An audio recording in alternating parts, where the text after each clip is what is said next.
इस एडवेंचर कहानी की शुरुआत होती है एक बहुत ही बड़े मार्केट को दिखाते हुए, जिसके अंदर हर टाइप की चीजें भी मिला करती थी। उसी मार्केट के अंदर एक म्यूजिशियन दिखाया जाता है, इसका नाम ऑस था। ऑस जादू की मदद से छोटी मोटी ट्रिक करता था और उससे कुछ पैसे कमाता था। ऑस बहुत ही ज्यादा मिलनसार होता है, वो किसी भी लड़की के साथ कांटेक्ट करके उसका दिल जीत लेता था। लेकिन बात ये होती है कि ऑस को एक्चुअल में मैजिक नहीं आता था। वो अपनी हाथ की सफाई दिखाकर लोगों को इम्प्रेस कर देता था, जिससे कि ऑडियंस को लगता कि वो सच में मैजिक कर रहा है। अब इसी तरीके से ऑस बहुत सारे ऑडियंस के सामने मैजिक कर रहा था, जिसमें कि वो अपने एक ट्रिक का यूज करके हवा में एक लेडी को उड़ाने लगता है। सभी लोग ये देखकर हैरान थे कि आखिर ये कैसे कर रहा है। लेकिन तभी ऑडियंस में एक बच्ची बैठी हुई थी। उस बच्ची ने ऑस से कहा कि अगर तुम जादू जानते हो तो मेरे पैर को ठीक कर दो, जो कि एक एक्सीडेंट में मेरा पैर पूरी तरीके से पैरालाइज हो गया है और मैं ठीक से चल भी नहीं पाती। ऑस उस बच्ची को देखने लगता है और उसे तो पता था कि वो असल में एक्चुअल मैजिशियन नहीं है और वो सारी चीजें बिल्कुल भी नहीं कह सकता। असल में उस बच्ची के वहाँ पर पेरेंट्स भी होते हैं, जो कि ऑस को कुछ पैसे भी दे रहे थे अपनी बेटी का पैर ठीक करने के लिए। लेकिन ऑस ने ये साफ साफ मना कर दिया कि वो अब ये नहीं कर सकता। लेकिन वहाँ पर जितनी भी ऑडियंस होती है वो अब ऑस के अगेंस्ट हो जाती है। उन्होंने ऑस का शो ही देखना बंद कर दिया और वहाँ से जाने भी लगे। ऑस इस बात से काफी ज्यादा डिसअपॉइंटेड हो जाता है, क्योंकि उसने कभी ये एक्सेप्ट ही नहीं किया था। और अब हमें उसी मार्केट के अंदर एक बहुत ही बड़ा बॉडी बिल्डर भी दिखाया जाता है। वो बॉडी बिल्डर बहुत ही ज्यादा गुस्से में होता है और ऑस की तरफ बढ़ता है उसे मारने के लिए। बात ये होती है कि ऑस ने बॉडी बिल्डर की वाइफ को फंसाने की कोशिश की थी। उसने तो ऑलमोस्ट बॉडी बिल्डर की वाइफ से फ्लर्ट भी किया और उसे अपने जाल में फंसा भी लिया। ये बात जब उसके हस्बैंड को पता चली तो वो तुरंत ही आ रहा था ऑस को मजाक चकाने के लिए। ऑस यहाँ पर कुछ समय तक अपने मैजिक ट्रिक का यूज करके उस बॉडी बिल्डर का ध्यान तो भटका देता है, लेकिन उसे समझ में आ गया था कि मैजिक ट्रिक उसके सामने काम नहीं करेगी। इसके बाद हॉस अपने एक हॉट एयर बलून में आ गया और वो तुरंत ही वहाँ से जाने लगा।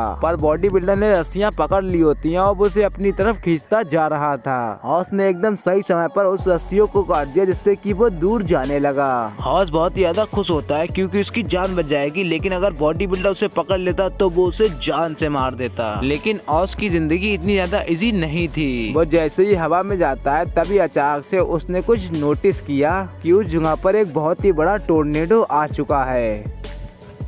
ये टोर्नेडो भारी मात्रा में बढ़ता जा रहा था और सारी चीजों को अपनी तरफ खींच रहा था। हॉस के ना चाहते हुए उसकी हॉट एयर बलून उस तूफान के अंदर खींची चली जाती है। हॉस बिल्कुल ही नहीं समझ पाता कि वो अपने क्रिटिकल टाइम में क्या करे और अपनी जान कैसे बचा सकता है। लेकिन अब वो उस टोर्नेडो के अंदर पूरी तरीके से फंस चुका था। उसके पास कोई भी रास्ता नहीं होता, इसीलिए वो गॉड से प्रे करता है कि मुझे इस बार बचा लो। मेरे पास तो सिर्फ ये हॉट एयर बलून ही है जिससे कि मैं अपना गुजारा कर सकता हूँ। कुछ देर लगातार वो उसी टोर्नेडो के अंदर फंसा रहा, लेकिन तभी अचानक से सारी चीजें एकदम रुक जाती हैं। वो टोर्नेडो तो खत्म हो चुका था और वो अपने हॉट बलून के साथ एकदम आसमान की ऊंचाइयों पर आ जाता है। और जैसे ही आगे चला जाता है तभी अचानक से पूरा सीन एकदम बदल जाता है। वो एक ऐसी दुनिया में एंट्री मारता है जो कि बहुत ज्यादा ब्यूटीफुल और रंग बिरंगी होती है। और उसको इतना अंदाजा तो हो जाता है कि ये पूरी जगह पूरे पृथ्वी पर तो नहीं हो सकती। वो बहुत ही ज्यादा खुश हो गया था, इसीलिए हॉस अपने हॉट बलून को उसी दुनिया की तरफ ले जाने लगा। उस जगह पर नीले आसमान और काफी बड़े बड़े पहाड़ और काफी नेचर भी होते हैं। हॉस का तो सच में इतनी सारी चीजों को देखकर मन खुश हो गया था। वो तो बिना कुछ सोचे समझे आगे उसके साथ क्या होगा वो अपने हॉट बलून को उसी की तरफ ले जाने लगता है। अब अचानक हॉस का वो हॉट बलून पानी में जाकर गिर जाता है, जिससे कि वो लगातार आगे बढ़ने लगा और पानी के दूसरे किनारे पर आ गया था। तभी अचानक से हॉस के सामने एक लेडी आ जाती है जो कि बहुत ज्यादा ब्यूटीफुल होती है। उस लेडी ने अपना नाम डोरा बताया, जो कि एक विच होती है। लेकिन डोरा एक अच्छी विच होती है। उसने तो सिंपली उससे पूछा कि आखिर तुम कहाँ से आए हो। तब वो बहुत ही शॉकिंग होते हुए डोरा से कहने लगा कि आखिर ये कौन सी जगह है, क्योंकि आज तक उसने ऐसी ब्यूटीफुल जगह देखी नहीं। तब जाकर डोरा ने बताया कि ये ब्यूटीफुल लैंड है जहाँ पर बड़े बड़े जादूगर रहा करते थे। और उसने जब डोरा को जवाब देते हुए कहा कि वो भी एक मैजिशियन है, तब डोरा उसे बताने लगी अपने एक प्रोडक्शन के बारे में जो कि एक राजा ने किया था। दरअसल इस जादुई जगह पर एक डार्क विच रहा करती थी जो कि सभी के ऊपर कब्जा करना चाहती थी और वो सामने आने वाले सभी लोगों को जान से मार देती। इसीलिए जो शांति चाहते थे वो भी अब परेशान हो चुके थे इस विच के आतंक से। लेकिन हमारे राजा ने ये प्रेडिक्शन की थी कि कई सालों के बाद एक उड़ता हुआ आदमी हमारी इस दुनिया में आएगा जो कि पूरी तरीके से एक अच्छा मैजिशियन होगा। वही उस डार्क विच को खत्म करके हम लोग को आजाद करेगा। तो डोरा के पूछने पर ओस वही जानबूझकर आदमी बनने का नाटक करता है। लेकिन अब डोरा के ये सब बताने के कारण ओस कहने लगता है कि वो आदमी मैं ही हूँ, क्योंकि अब ओस को डोरा पसंद आ गई थी। इसीलिए वो हमेशा की तरह डोरा पर भी फ्लेटिंग चालू कर देता है। डोरा भी कहीं न कहीं ओस की इस बातों से इम्प्रेस होती जा रही थी। लेकिन तभी अचानक जोर से चिल्लाने की आवाज आने लगी। ये वही जानवर हुआ करते थे जो कि डार्क विच के लिए काम किया करते थे और अब वो सारे खतरनाक क्रीचर उन दोनों का भी पीछा करने लग जाते हैं। डोरा तो किसी भी तरीके से ओस के साथ भागते हुए गुफा के अंदर छुप जाती है। वहाँ पर तो खतरनाक क्रीचर भी मौजूद होते हैं जो कि उनकी स्मेल सूंघकर उन्हें ढूंढ रहे होते हैं। लेकिन उन दोनों के गुफा में छुपे रहने के कारण वो वहाँ से चले जाते हैं। अब थोड़ी देर में उस गुफा के निकलने के बाद डोरा ओस को लेकर अपने महल में चली जाती है। ओस ने तो डोरा को पूरी तरीके से इम्प्रेस कर दिया था अपनी फ्लेटिंग स्किल का यूज करके। अब वो दोनों जब रास्ते में होते हैं तभी उन्हें मंकी दिखाई देता है जो कि उड़ सकता था। लेकिन वो मंकी पेड़ की रस्सियों से बंधा हुआ होता है और वो बाहर निकलने की पूरी कोशिश करता है, लेकिन वो नाकामयाब हो जाता है। डोरा ने ओस से कहा कि तुम्हें उसकी मदद करना चाहिए। ओस तुरंत ही उस मंकी के पास चला जाता है। ओस तो तुरंत ही उस उड़ने वाले मंकी को बाहर निकालने लगता है और जब वो पीछे देखता है तो उसके पीछे एक बड़ा सा लायन खड़ा होता है जो लगातार ओस को चोट पहुंचाने के लिए उसकी तरफ भागता जाता है। ओस यहाँ पर काफी डर गया, इसीलिए उसने एक रेड कलर का छोटा सा ट्रिक आजमाया और सामने के लिए फेंक दिया, जिसकी वजह से वहाँ पर एक छोटा सा ब्लास्ट होता है और यही रीजन की वजह से शेर थोड़ा सा डर जाता है और वहाँ से भाग जाता है। डोरा और मंकी ओस की इस अमेजिंग ट्रिक को देखकर बहुत ज्यादा खुश हो जाते हैं और वो उड़ने वाला मंकी जिसे कि ओस ने आजाद किया है अब वो ओस के साथ हो जाता है और वो ओस से कहने लगा कि जब तक मेरे अंदर जान है मैं आपकी सेवा करता ही रहूंगा। अब मंकी ओस का गुलाम बन चुका था। डोरा भी इसकी मैजिक से काफी ज्यादा इम्प्रेस हो चुकी थी ओस से और इन सारी चीजों के बाद डोरा, मंकी और ओस लगातार ट्रेवल करते हुए महल के अंदर भी पहुंच जाते हैं। डोरा इस महल में अपनी बहन एमा के साथ रहा करती थी जो कि रॉयल्स फैमिली में बिलोंग किया करती थी। एमा भी यहाँ पर पहली बार ओस को देख रही होती है। फिलहाल के लिए ओस काफी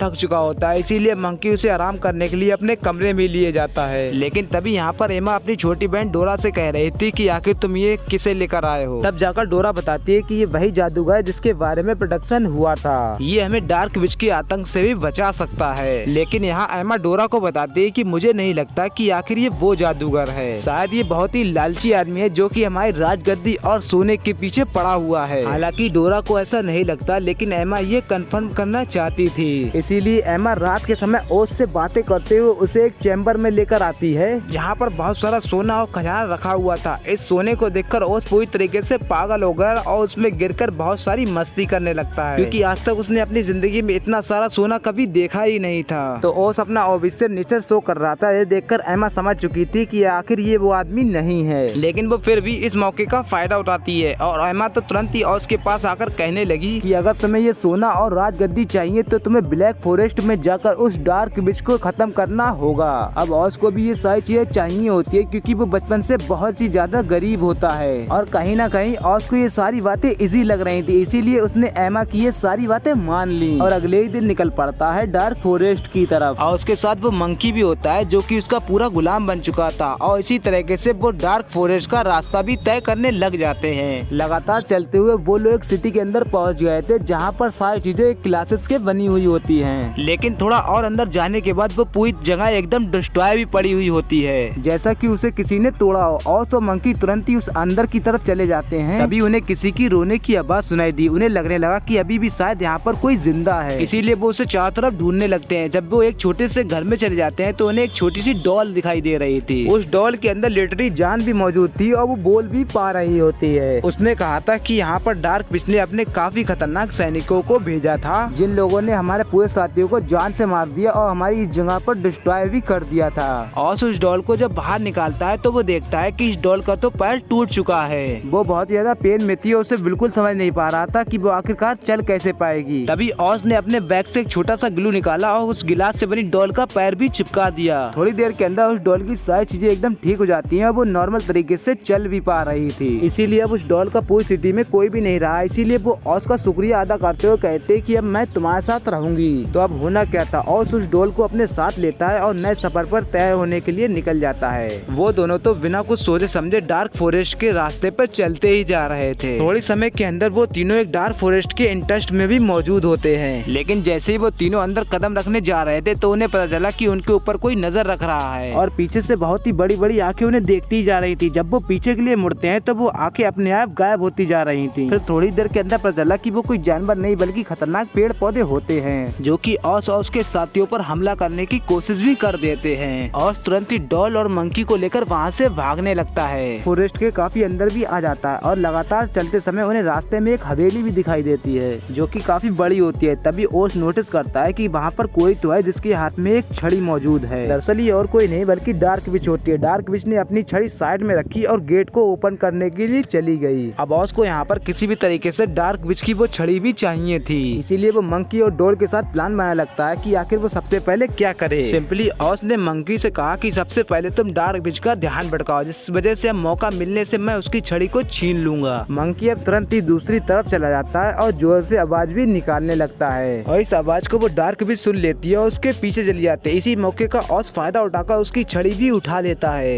ओस बहुत ही ज्यादा खुश हो जाता है। वो सोचता है कि उसके पास तो डार्क विच की छड़ी भी है जिसे कि वो एमा को दे देगा और इतना सारा सोना भी जीत जाएगा। लेकिन फिर अचानक से उनके पीछे डार्क विच मौजूद होती है जिसे देखकर ओस, मंकी और डॉल वो तीनों डर जाते हैं। लेकिन तभी अचानक से वो डार्क विच ओस के सामने आकर खड़ी हो जाती है जिससे कि ओस काफी ज्यादा डर गया था। ओस, मंकी और डॉल को लगने लगा कि अब ये डार्क विच हम लोग को खत्म कर देगी क्योंकि उसकी जादुई की छड़ी इन लोगों ने चुरा ली है। पर जैसे ही डार्क विच ने अपना चेहरा दिखाया तो रोज को रियलाइज होता है कि ये तो एक बहुत ही ब्यूटीफुल लड़की है। ओस तो उसको बहुत ज्यादा पसंद करने लग गया था। उसके पास जाकर पूछता है कि आखिर तुम कौन हो। तब जाकर वो ब्यूटीफुल लेडी अपना नाम लिंडा बताती है। वो ओस के साथ कंफर्टेबल होने के बाद उसे बताते हैं कि मैं डार्क विच नहीं हूँ बल्कि रियलिटी में असली डार्क विच डोरा की बहन एना है। उसने ही वो हमले कराए इस पूरी दुनिया के ऊपर और एमा ने तो अपने महल थ्रोन के लिए अपने फादर की भी जान ले ली थी और उसके बाद उसने अपने फादर का मर्डर का केस मेरे ऊपर डाल दिया था,